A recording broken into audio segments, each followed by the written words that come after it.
En este tercer vídeo seguimos entrevistando al psiquiatra y pastor asturiano José Manuel González Campa. Interesante historia que vamos a continuar en este tercer apartado. ¿Y llegaste a estar en el ministerio, José Manuel? ¿Llegaste a ser pastor ministerialmente hablando? Sí, o sea, yo tengo en mi haber, que es poca cosa, pero es algo. Estando estudiando en Valladolid la carrera de medicina, con una persona que luego sería cuñado mío, un hermano de mi esposa, eh, poquito mayor que yo, creo que 2 años o algo así mayor que yo, pues íbamos de Valladolid a un sitio que tenía los mismos privilegios prácticamente que ir a Roma. Y era un pueblo de la provincia de Zamora, donde vivía una mujer que era creyente con una familia que no era creyente, pero ella tenía una actitud muy fiel al Señor. El pueblo se llamaba Villalpando, está cerca de Benavente, bueno, a unos kilómetros de Benavente, donde había una iglesia evangélica en Benavente, ¿no? Pero nosotros íbamos desde Valladolid durante todo el curso, pasando muchísimo frío porque los inviernos en esa zona son muy crudos, ¿no? Íbamos en un coche de mi cuñado, que era un Valilla, eh, muy antiguo, pero como él era mecánico, pues arreglaba las cosas, ¿no? Y el suelo del coche de delante no tenía suelo, estaba carcomido, nos entraba todo el frío y el aire y teníamos que ir tapadas las piernas con una manta, ¿no? Madre mía. Llegábamos al pueblo y todas las ventanas estaban cerradas, porque la primera reunión que tuvimos en ese pueblo la tuvimos con otra persona que estuvo dentro de las asambleas de hermanos como obrero, que era íntimo amigo mío, asturiano también, y fuimos desde Asturias a Villalpando toda una noche entera en una moto, que nunca más volví a subirme en una moto, porque creo que con este hermano nos jugamos la vida, pero muchas veces, ¿no? Madre mía. Conducía muy bien la moto, pero a mí me parecía, digo, ¿no te parece que íbamos demasiado deprisa?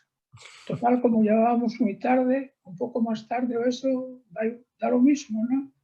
Y llegamos a una casa de esta hermana que tenía invitados a vecinos y tenía invitados a los que estaban estudiando para curas en Valladolid. Y había 4 o 5, creo que eran 5, algunos ya casi terminando la carrera de curas, otros a la mitad. Y allí, como desde la 1:30 de la mañana, más o menos, hasta casi las 5 de la mañana, unas controversias como si estuviésemos leyendo recuerdos de antaño, del siglo XVI, pero exactamente igual. Hay que vivirlo para disfrutarlo, eso, ¿eh? Qué bueno. Algo tremendo. A partir de ahí, cogí la responsabilidad de, si ella seguía invitando a gente, venir los domingos desde Valladolid y hacer reuniones. Entonces venía conmigo este cuñado mío, que entonces era un joven de la iglesia con muchas capacidades, sobre todo para cantar, y muy fiel y muy serio, y porque era el que tenía el vehículo también para ir, ¿no? Claro. Y nos apoyábamos mucho. Y se llenaba la casa de gente, pero cuando llegábamos las calles estaban vacías, las ventanas todas cerradas, como en el siglo XVI, igual. Y estaba la gente detrás de las ventanas, que llegan los protestantes, ¿no? Los protestantes eran los chavales, ¿eh? Los chavales, pues de poca edad, pues a lo mejor de 22 y 24 años, ¿no? O sea, teníamos la reunión y allí se formó una congregación que llegó a tener 20 y bastantes personas, convertidos y bautizados. Cuando yo terminé la carrera y ya dejé de ir ahí, y mi cuñado tampoco iba él solo, porque él lo de predicar hablando a la gente no se le daba bien. Lo de hablar con la gente y dando un testimonio, en eso sí se le daba mucho mejor, ¿no? Entonces, como había una iglesia cerca de allí, ¿no? En Benavente había una iglesia evangélica, pues se dejó a los hermanos de Benavente, que estaban los más cercanos, para atender todo aquello, ¿no? No se atendió lo suficientemente bien, pero ahí empezó la historia de que yo con mi juventud y todo eso era como el pastor de Villalpando, ¿no? Pero se formó una asamblea doméstica, una iglesia doméstica, en serio. Posteriormente, pues esa misma experiencia lo viví en varias partes de España, la formación de iglesias domésticas. La iglesia que estamos en Oviedo ahora nació en nuestra casa, en la casa donde yo estoy ahora, y ahora ya hace unos años, bastantes, que tenemos un local público más grande, ¿no?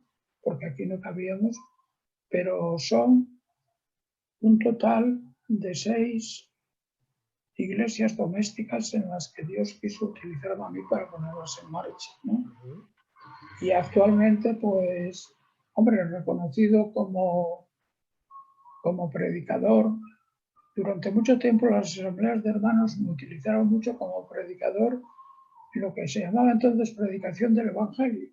Predicación del Evangelio, entiendo, es cualquier predicación que hable de la revelación de Dios, ¿no? Pero predicación del Evangelio era mucho como muy dirigido a personas que no eran creyentes, se suponía que no eran creyentes, pero enseguida empezaron a complicarme un poco la vida con la enseñanza en las iglesias. Y la mayor parte de mi vida la he pasado toda predicando el Evangelio y sigo haciendo lo mismo, pero como enseñador en las iglesias, no solamente en las asambleas de los hermanos, sino en iglesias bautistas de un signo y de otro, en iglesias pentecostales, en iglesias, digamos, incluso de Filadelfia,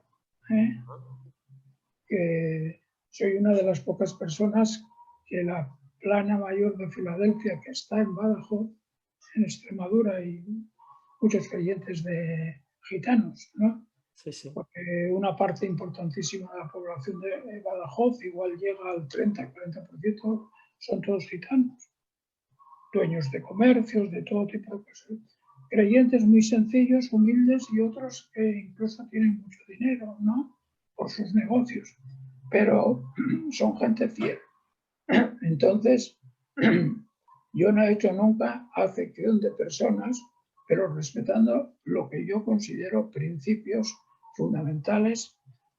Quien no esté de acuerdo tiene todo mi respeto y tiene todo su derecho, pero yo nunca he admitido una invitación que en conciencia no tuviese la conciencia clara para aceptarla, ¿no? Si no tienen comunión con mi manera de ver las cosas, ¿no? Pues no tienen ninguna obligación de invitarme para nada, ¿no? Claro, claro. Y somos tan amigos y no pasa absolutamente nada. Y eso lo he vivido y lo he practicado, ¿no? Y seguiré así, no voy a cambiar en ese sentido. Pero llegó un momento que en las asambleas de los hermanos, yo era crítico dentro de las asambleas de los hermanos, porque tenía argumentos muy serios sobre cosas muy serias, ¿no? Que creía y sigo creyendo que tienen que modificarlas. Han ido modificando algo, pero han ido modificando algo como consecuencia de que va pasando la historia. Entonces ahora ustedes, ¿por qué permiten que las mujeres tengan alguna participación? Por ejemplo, dice, bueno, porque las cosas han cambiado, la vida ha cambiado, no sé. No. Un creyente no debe de cambiar porque la vida ha cambiado. El creyente está para dar un testimonio y si es posible que cambien esos cambios que han cambiado. Digo, ustedes tienen que ser porque cogida la palabra de Dios encuentren argumentos para decir hemos tenido la mujer marginada durante siglos, y ya es hora de que termine la marginación, pero con argumentos claros en la palabra de Dios que los hay.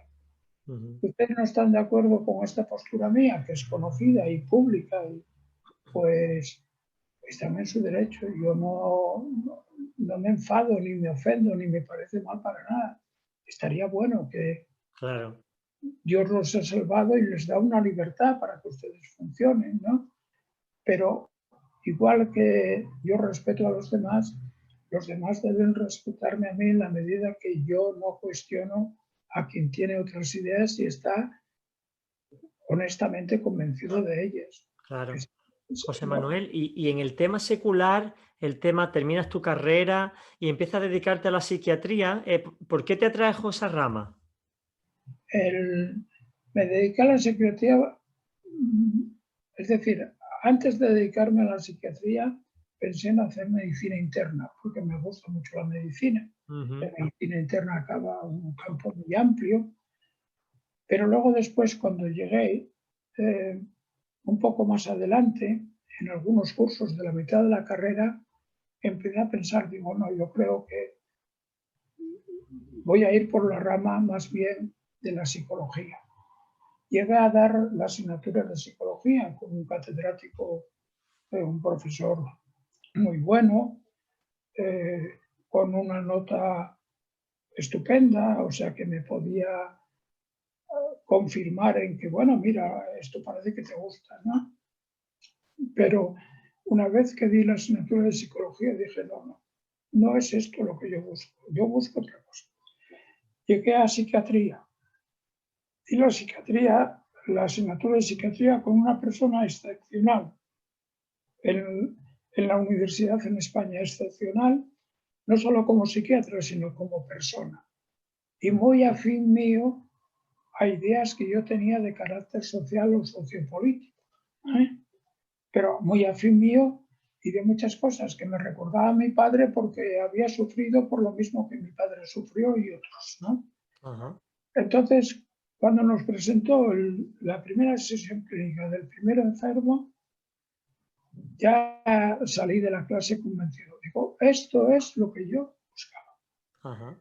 Hay que redimir a los enfermos mentales que llevan siglos en campos de concentración, sufriendo, avasallados, ultrajados.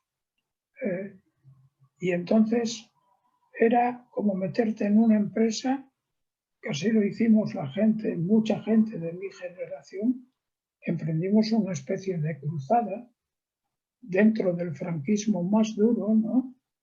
Que a algunos nos costó cosas muy serias, ¿no? Porque había que cambiar los manicomios y convertirlos por lo menos en hospitales psiquiátricos, no en manicomios. Algo digno. Digno y tener en cuenta que los enfermos mentales eran personas que sufrían y había que ayudarles en su sufrimiento. Y si se podía curar a la gente, cuando empezamos a trabajar empezamos a ver que sí se podía curar a mucha gente. Pero bueno, esto con el sistema dominante nos perseguía y teníamos problemas tremendos, ¿no? Pero por otra parte, yo llegué muy lejos en un escrito que con una pequeña colaboración de algún otro psiquiatra, pero fundamentalmente la dedicación mía, un escrito que me llegó a firmas, que corrió por toda España, por todos los hospitales psiquiátricos, que llegó a todas las instancias que tenía el campo de sanidad en la época de Franco, pero en una época dura, cuando el franquismo estaba resentido y empezaba a ver que podía terminar, ¿no? Y entonces cuando un animal está herido es más peligroso que cuando no lo está. Y entonces iban a por los que consideraban que eran los líderes, como si a partir de los enfermos mentales íbamos a poner en marcha una revolución contra el Estado franquista. No era eso. Lo que queríamos poner en marcha era la liberación de los enfermos mentales. El que no fuesen castigados, ultrajados, metidos en celdas de castigo, dando electroshock como castigo si no se obedecía a las órdenes de los enfermeros, de los médicos, de los psiquiatras, de las monjas y de los curas, porque la mayoría de los hospitales están en manos de las hermanas y hermanos de San Juan de Dios. Y yo había empezado mi primer año de psiquiatría en un hospital de esos en Palencia, de mujeres, con 1.200 mujeres en un hospital psiquiátrico. Y lo que vivimos allí fue tremendo.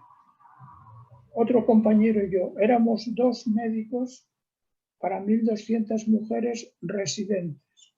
Y no se nos permitía por parte del director, que era psiquiatra, del subdirector, que era psiquiatra, y del jefe de análisis clínicos, que era psiquiatra, pero por parte del director no se nos permitía ver a las enfermas psiquiátricamente. Estábamos haciendo psiquiatría. Teníamos que verlas solo como médicos. Pero yo no respeté eso y yo empecé a verlas, podía llamarlas a mi despacho, darle órdenes a la jefe de todas las enfermeras, que era una monja de muchísimo cuidado, ¿no? Entonces le quiero que me traiga a fulana, fulana y fulana, unas cuantas mujeres a mi despacho. Ella no sabía para qué, porque yo ya había descubierto que esas personas estaban allí por un problema de alcoholismo. Pero llevaban 20 años sin beber alcohol, 15 años o más de 20 años. Entonces empecé una terapia de grupo con ellos. Y al cabo de 6 meses no había ninguna razón por qué tenían que seguir ingresadas en el hospital. Entonces, claro, el dar el alta a esas personas era un escándalo, ¿no? Entonces aquello te enfrentaba con el director del hospital, que era director del hospital psiquiátrico de toda la provincia de Palencia, el médico psiquiatra que tenía la consulta privada más prestigiada y numerosa de Palencia, el director médico psiquiatra de la cárcel de Palencia, el presidente del Colegio de Médicos de la provincia de Palencia. O sea, tenía todos los cargos. Y además tenía una hermana que era general de la Orden de las Hermanas de San Juan de Dios. Y hablando con una directora que cambiaron, y vino una nueva, que era una persona, daba la impresión de buena persona y razonable, que decía, tiene usted toda la razón. Estas mujeres hay que darles el alta y deben de marcharse.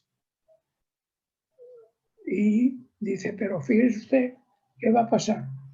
Usted consigue que les den el alta, dice este señor, a mí tengo el cese inmediatamente, porque tiene una hermana general de la orden y esto no puede ser. Entonces, el compañero y yo llegamos a la conclusión, y esto es casi anecdótico, y lo hablamos entre nosotros, pero sufríamos mucho, porque allí veíamos morir a la gente por la negativa a hacerles pedirles sangre cuando estaban teniendo hemorragias. Para inyectarle sangre, pues no se podía. O sea, no se permitía. Si la persona ya tenía una edad, que había rendido lo suficiente trabajando en las tierras, ¿no?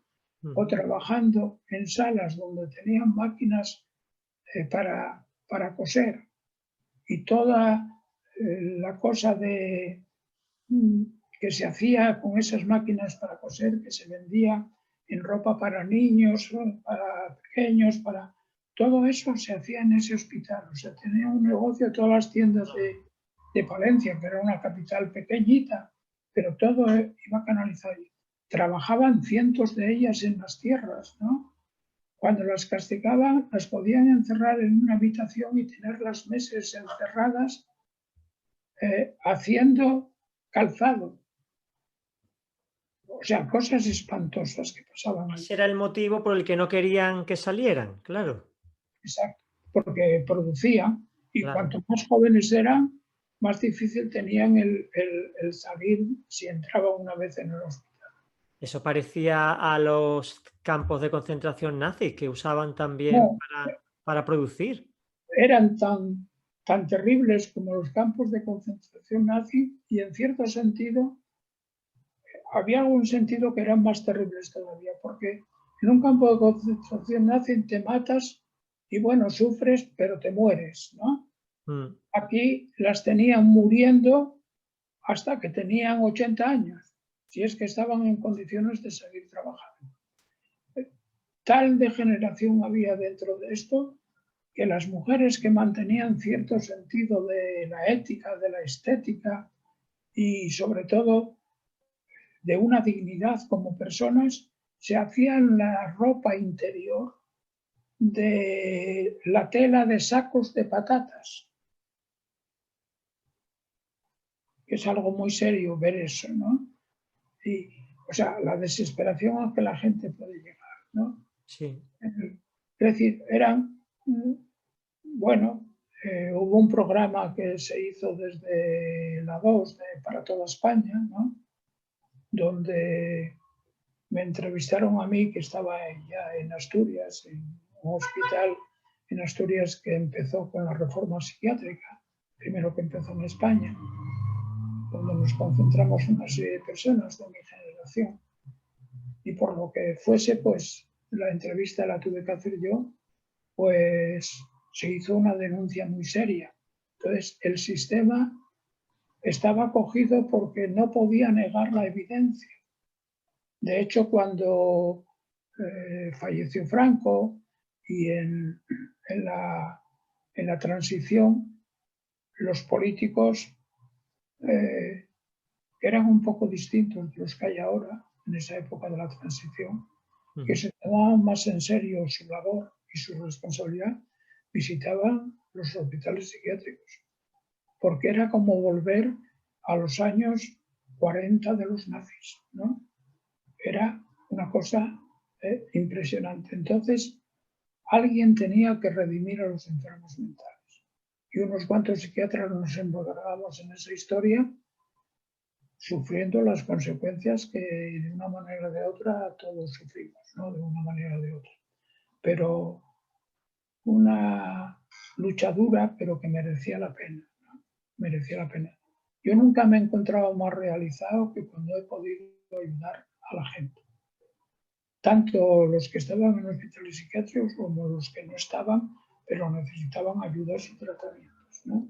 Tú también has trabajado, me comentabas cuando aquella cena famosa en mi casa, que tú trabajabas en un centro para rehabilitar personas que estaban con el alcohol, ¿no? Con problemas de alcoholismo, ¿no?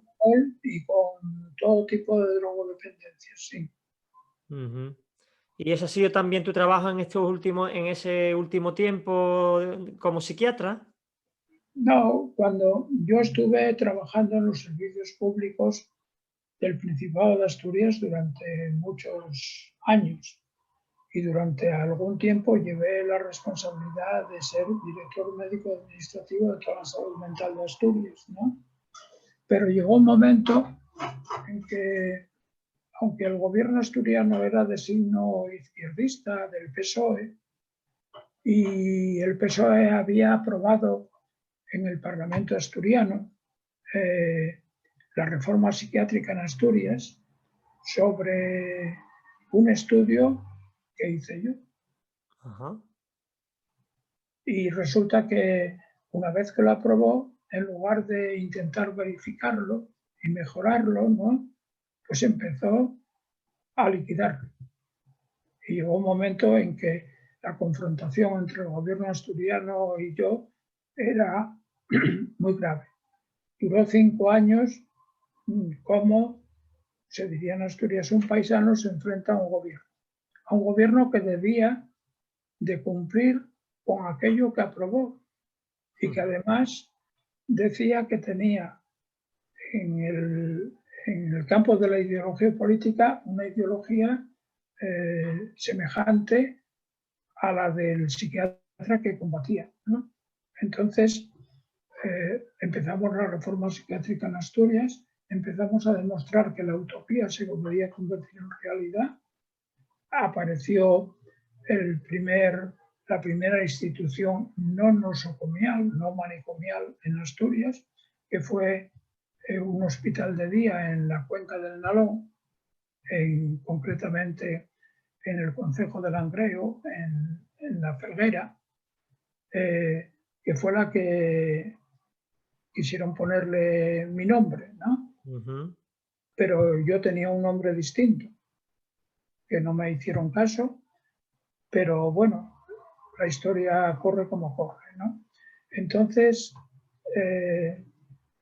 todo lo que yo había luchado, había comprometido a la gente en general. O sea, no se puede hacer una asistencia psiquiátrica de calidad si no se piensa en los pobres. Los ricos tienen dinero para irse a un psiquiatra que se supone es competente o que lo es, ¿no? Y pagarse, pero los pobres, y sobre todo la clase trabajadora más pobre, como no tengan servicios públicos decentes, no tienen nada que hacer, ¿no? Además de estar pobres, están muy enfermos. Claro. Entonces, cuando hubo un debate muy serio por si se aprobaba el construir ese hospital de día, que era el primer hospital de día de cualquier especialidad que se hacía en Asturias, y que esta idea había empezado ya en el año 70 a fraguarse, o sea, todavía con Franco en el poder. Entonces, hubo un debate muy serio, se aprobó con una convocatoria de todas las organizaciones de toda la cuenca del Narón, que eran 5 ayuntamientos, ¿no? Desde comisiones directivas de equipos de fútbol, amas de casa, UGT, comisiones obreras, o sea, todo tipo de organizaciones sociales, políticas, sindicales, apoyaban la idea. Pero había quien dentro del Partido Socialista se oponía, lo que era un escándalo para la gente, sobre todo de izquierdas en Asturias, que era en aquella época la mayoría. Hoy es otra historia la que hay en Asturias, pero entonces era lo que había. Y hubo un debate público muy serio en el que estuvo el presidente de la Diputación, que era de la UCD, que era una buena persona y un hombre sensato. Estuve yo y estuvo un director del hospital psiquiátrico que estaba de parte de los ultraconservadores, ¿no? Bueno, que apenas dijo nada en el debate aquel porque no tenía argumentos para debatir, no conmigo, sino con la gente. ¿No? La gente sabía lo que quería y por qué lo quería y cómo se estaba funcionando. Y se aceptó. Y al cabo no lo sé, de 15 días o así, me llama por teléfono el presidente de la Diputación, porque antes de tener el gobierno autonómico funcionaba la Diputación Provincial, ¿no? En la transición. Entonces me llama por teléfono y dice, bueno, pues como ya esto ya me he convencido de que es necesario y hay que hacerlo, que no es un capricho tuyo, como dicen del PSOE, que no es un capricho tuyo, entonces dime, ¿dónde compramos los muebles para amueblar todo el hospital? ¿No? El hospital tenía una cafetería sin bebidas alcohólicas, sin Coca-Cola, sin Pepsi-Cola, sin nada que excitase para nada. O sea, todo tipo de refrescos, se podía incluso algunas comidas y cosas, pero nada que perjudicase la salud de nadie, ¿no? Porque muchos enfermos no podían tomar cafeína, entonces... Claro. Entonces, ¿qué? Dice, ¿dónde compramos los muebles? Y le dije, hombre, eso es muy fácil. Y dice, bueno, pues tú me dirás, oye, los compramos donde me digas. Digo, pues en Casa Viena. Casa Viena era la casa de muebles más caras de Asturias. Me dice, hombre, ¿a dónde vas? Digo, vamos a ver, el dinero que va a gastar la Diputación Provincial, que hoy es el gobierno de Asturias, más gobierno que antes, no es tuyo, ni tampoco mío en el sentido directo, pero indirectamente también es nuestro, porque pagamos nuestros impuestos y nuestra... Digo, pero en cualquier caso no es tuyo. Digo, pero tú crees que los muebles esos tan caros y tal, y con enfermos mentales, no los van a estropear o va a pasar nada. Digo, mira, hacemos una cosa, una apuesta, si a ti te parece. Si al año de estar abierta y funcionando esto, que espero que yo esté aquí también, pero tampoco te lo aseguro, ¿eh? O sea, si al año estoy aquí, hacemos una cena tú y yo. Si los muebles están como el primer día que los trajeron, pagas tú. Y si están alterados, la cena la pago yo. Pasó el año y los muebles estaban como el primer día que habían llegado. Y él me decía, ¿cómo es posible esto? Digo, porque las personas están enfermas, pero no son tontas. Claro. Ahora vienen a un hospital que saben que es de ellos, que ya era hora que tuviesen algo que fuese de ellos. Digo, mira, no hay ningún problema en medicina que no tenga una relación con las emociones y con la salud mental de las personas. Digo, ningún problema en medicina. Una fractura, la persona se pone triste, se deprime o se pone de mal humor o denuncia que le cogió en el accidente. Y así fue como empezaron a funcionar las cosas. Pero llegó un momento en que todo lo que avanzábamos, pues en la Consejería de Sanidad, con el presidente de gobierno que había hablado en la muerte de mi padre, que estaba de acuerdo conmigo, pero dependía de un partido. Y tuvimos alguna entrevista muy seria, como si yo representase a otro partido tan poderoso como el que él tenía. Y yo, el único partido que tenía era mi vocación, eran mis ideas claras. Para mí Jesús de Nazaret era la figura paradigmática que libertó a los enfermos mentales por primera vez en esta tierra, como nunca se logró.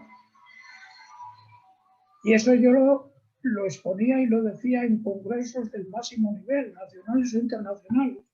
Y la gente decía, Campa está loco. Digo, hombre, loco no, a lo mejor como vosotros decís, no, ahora un poco contagiado por tantos enfermos alrededor, puede ser que sí, piensa. No, pero mira, no estoy loco, vienes a donde yo trabajo y ves lo que pasa.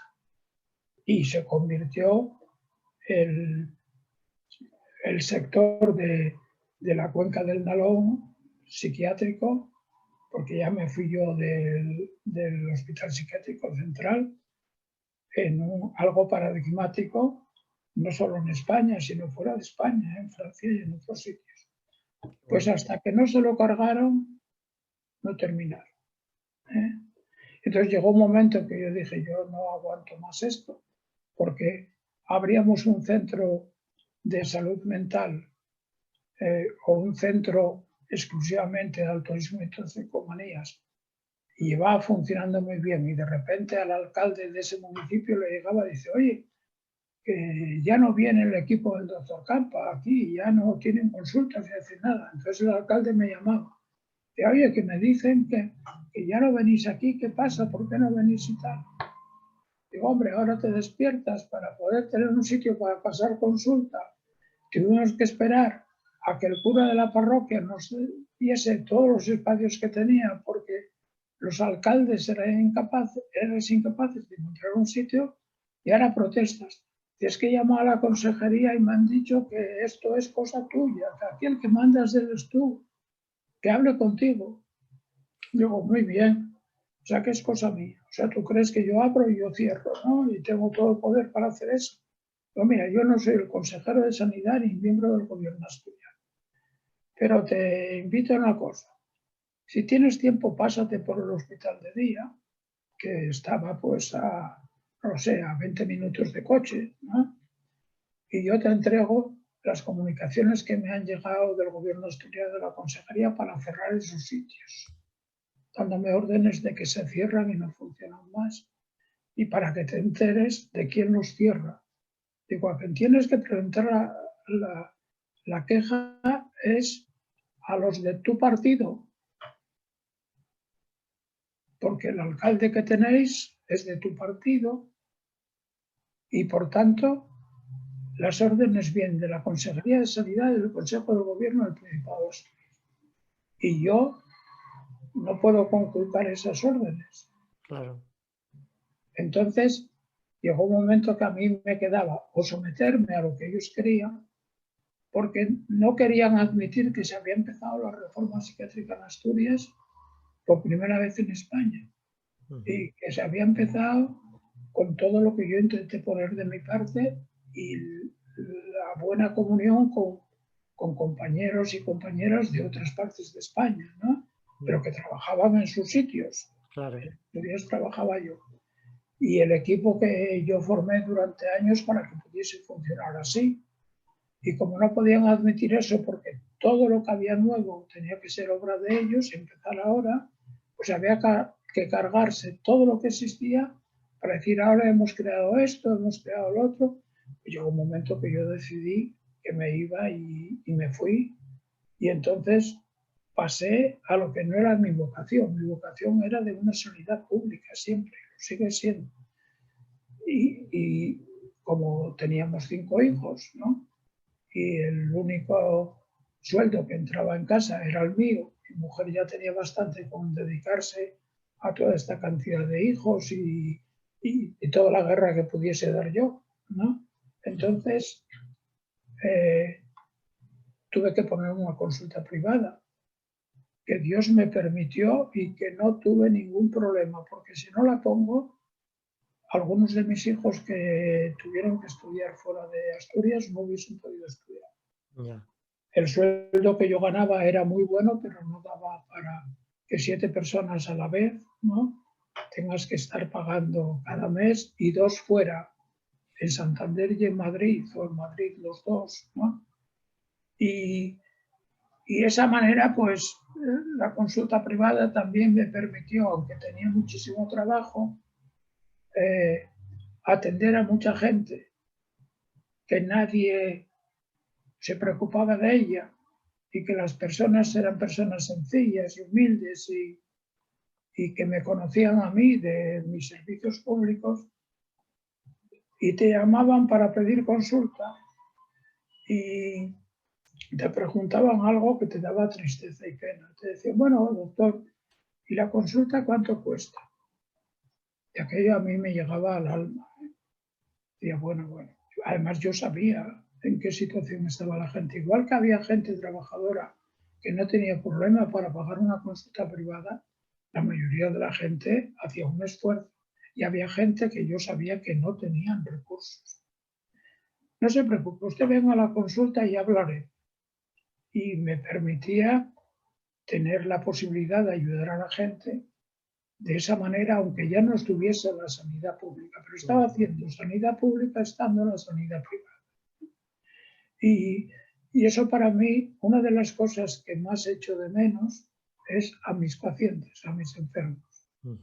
También echo de menos, y más ahora con lo de la pandemia y todo esto, pues a los hermanos y hermanas de las iglesias, a los viajes. Estuve yendo por muchas partes de este mundo durante muchos años y hay cosas que echas de menos, ¿no? Claro. Pero bueno, tampoco me puedo quejar porque trabajo no me falta, ¿eh? O sea, he tenido que, desde que ya no tengo consulta privada, tengo más trabajo en el campo evangélico del que nunca he tenido.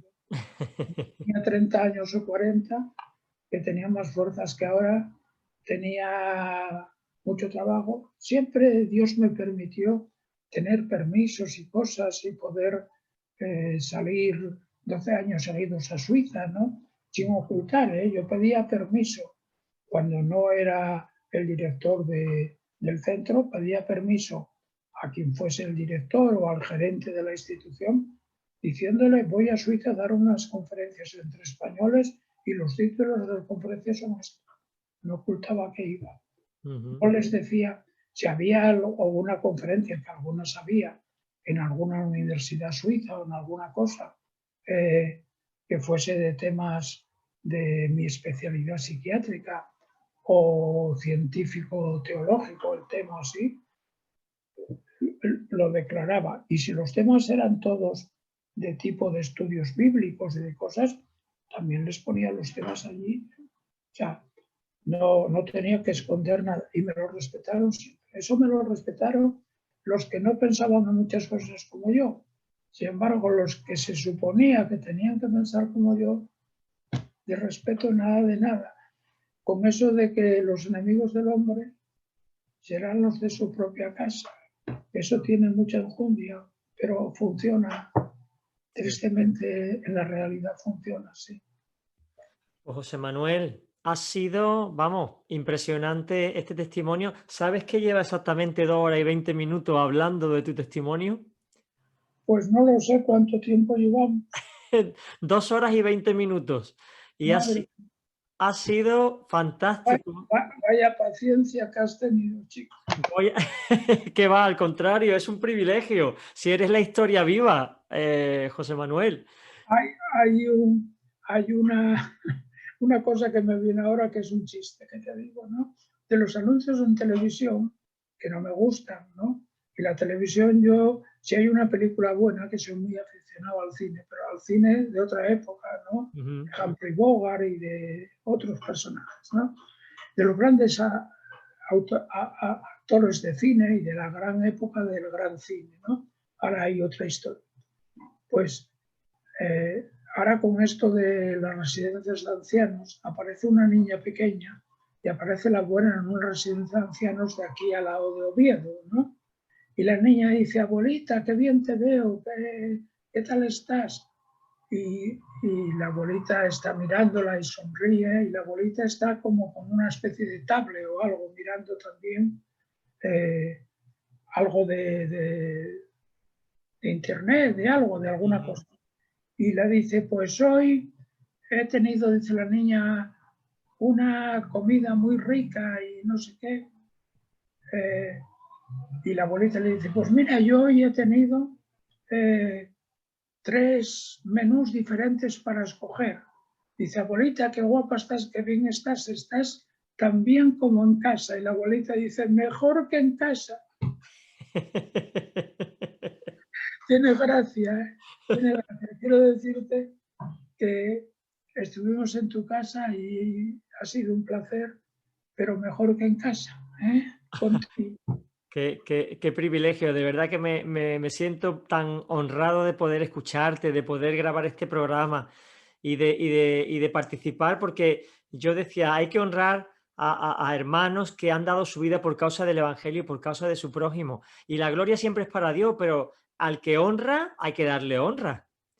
Bueno, eso es muy noble por tu parte y yo he procurado hacerlo con todas las personas que el Señor me ha permitido. Me ha entristecido mucho cuando veo que una persona que ha gastado su vida en el servicio de los demás, del Señor, por descontado, y eso es el motor principal que le ha guiado, y luego en el servicio de los demás ha gastado su vida y se ha gastado en ella, ha ido muriendo poco a poco en ella, y no se le considera, no se le tiene en cuenta y se le olvida con una facilidad como si nunca hubiese existido, a veces en personas además, yo he tenido cantidad de amigos como obreros, como pastores. Lo digo humildemente, pero es una honra para mí que Dios me ha dado.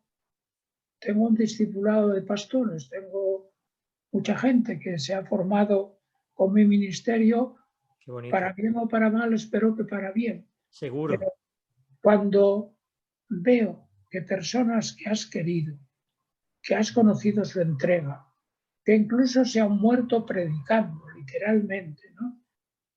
Que cuando pasan 4 días ya se les olvidó, me entra una tristeza y no pienso en mí, porque vengo de vuelta, ¿eh?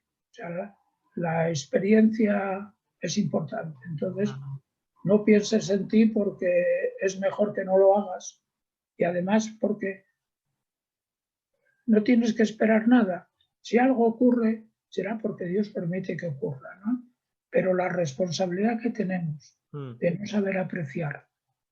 Yo tengo que decir que en la congregación de Valladolid, donde yo empecé a asistir, oí muchas predicaciones que me parecía que era una falta de cultura y de formación, no todo el mundo, pero algunos. Pero sin embargo, nunca daré suficientes gracias a Dios por todas esas personas que me permitieron acercarme más al Señor, integrarme en la congregación, vivir entre ellos, vivir como ellos, vivir con ellos y vivir en ellos y ellos vivir en mí. Eso es algo que es impagable, pero somos insolidarios. No, nos deshumanizamos mucho, quizás sin darnos cuenta de que nos vamos deshumanizando demasiado.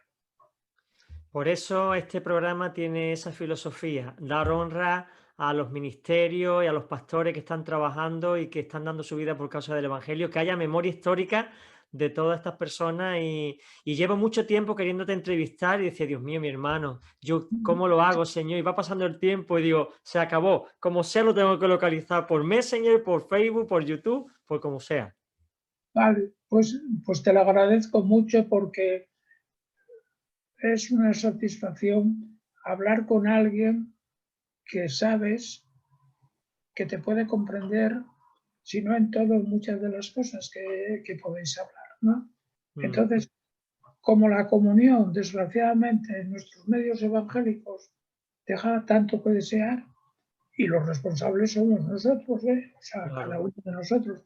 Pero esto de pensar que la comunión con un hermano, con una hermana, es darle la manita o darle un beso y ahí empieza y termina la comunión, pero luego después compartir la carga con los demás, una empatía en serio, no teórica, sino real, esa es la que cada vez abunda menos. Por desgracia. Y es pena porque las congregaciones, en lugar de ser vivas, ¿no?, en el sentido espiritual, en el sentido emocional, en todos los sentidos, cada vez son congregaciones que parece que van arrastrando algo que no se parece precisamente a la vida. Bueno, vamos a seguir orando y trabajando para cambiar esa tónica y que sean congregaciones de hermanos que se aman y que... Es nuestra responsabilidad. Amén.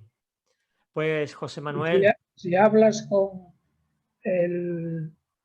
este grupo que tenéis, Fraternidad de Pastores, ¿no?, de Málaga, si no te importa, como dentro de ellos hay muchos que me conocen, ¿no?, les das un abrazo de mi parte. Dáselo tú. Venga, que este programa lo van a ver ellos. Pues, queridos hermanos, un abrazo muy fuerte para todos los que conocéis, algunos de muchísimos años, que recuerdo que algunos empezasteis a recorrer caminos para dar testimonio del Evangelio conmigo cuando eres unos chavales muy jóvenes. El tiempo ha pasado, ahora ya no sois chavales tan jóvenes. Yo soy un poco más mayor que vosotros, pero bueno, me siento bastante joven a pesar de todo.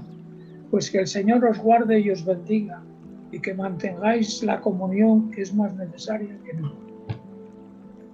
Amén. Pues un abrazo de parte de todos los pastores de Málaga. Y hermano, muchas gracias por toda tu labor, gracias por estar pendiente, por haber respondido a esta llamada, por hablarnos, porque ha sido un testimonio vivo toda la historia que has contado y esto queda para memoria tuya y para memoria de la Iglesia. Bueno, pues gracias a Dios. Pues un fuerte abrazo, hermano. Igualmente. Que el Señor te bendiga mucho. Bendiciones a tu familia especialmente. Hermano, me emociona tu testimonio y lo digo de verdad. Me emociona tu testimonio. Muchas gracias. Y te doy un abrazo muy fuerte. Espero que el Señor te bendiga por esto, que sea buena cosa. Amén, amén. Pues un beso, un abrazo muy fuerte. Igualmente, y un abrazo muy fuerte. Bueno, pues hemos terminado la entrevista a José Manuel González Campa. Qué maravilla, la verdad es que me ha emocionado escucharlo, estar atento a todo lo que él ha dicho, su testimonio, su experiencia, su bagaje, la historia de España, que es una historia viviente a través de su persona. Le damos muchas gracias a Dios por haberlo tenido en el programa y escucharlo. Y a ti, nuestro oyente, este programa ha sido largo, ha sido denso, pero creo que es un registro histórico que merece la pena escuchar y guardar en el corazón. un abrazo muy fuerte. Recuerda que nos vemos la semana que viene en un nuevo programa de Short Time.